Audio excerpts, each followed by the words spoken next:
Welcome to another Daily Cinephile vlog. And today I'm just going to go through the different live-action King Kong releases I have. This is 4 film favorites from Warner Brothers, which includes King Kong. Now, from my understanding, this is the same King Kong disc that you can get through the initial Digibook release for the film, which for a period of time was out of print, and this was the best way to get King Kong on Blu-ray for an affordable price.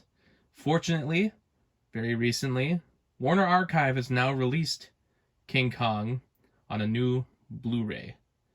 So you can get the movie again for an affordable price through the Warner Archive. This is Warner Brothers Special Effects Collection.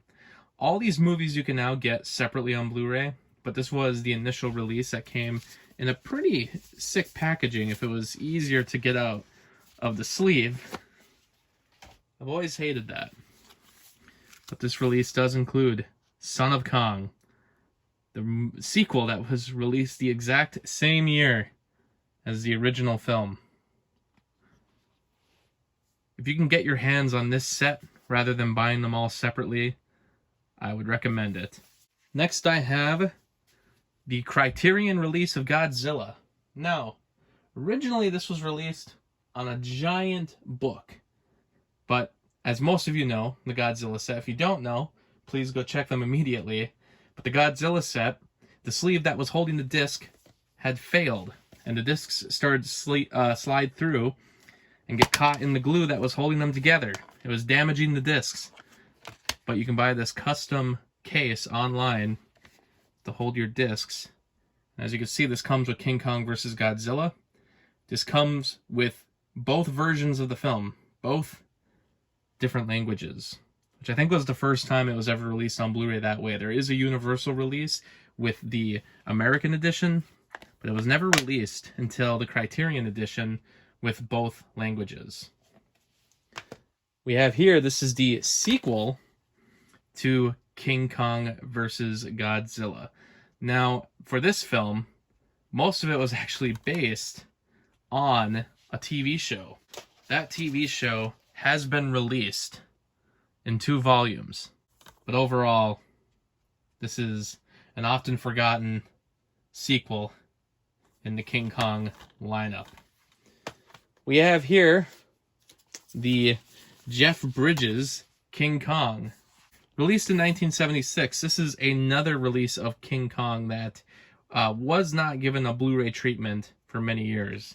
Luckily, Shout Factory, or should I say Scream Factory, finally jumped on it a couple years ago.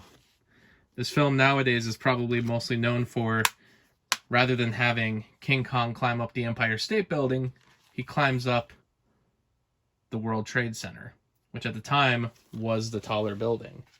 This is the newest release, King Kong Lives. This is released through Umbrella. And while on the back it does say it is Region B, as you can see on the slipcover, this will work in a Region A player, like a lot of Umbrella releases. This is the sequel to the 1976 version, released a whole 10 years later. And of course we have the Peter Jackson remake, this Blu-ray release, which was also, people waited quite a few years for this to finally come out, but this comes with both the theatrical and extended version of the film. On one disc, it comes with the DVD, as well as some bonus features. This is the first Kong film from the Monsterverse. An odd one in that it was released by Warner Brothers rather than Universal. And then, of course, the most recent Kong film, Godzilla vs. Kong.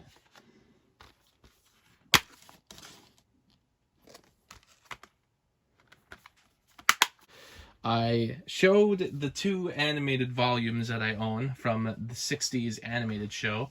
I do not own the more recent animated series that was done in the 2000s, which I believe was done to capitalize on the Peter Jackson remake, that also had 2 animated films. I also don't have the 1998 animated film, The Mighty Kong.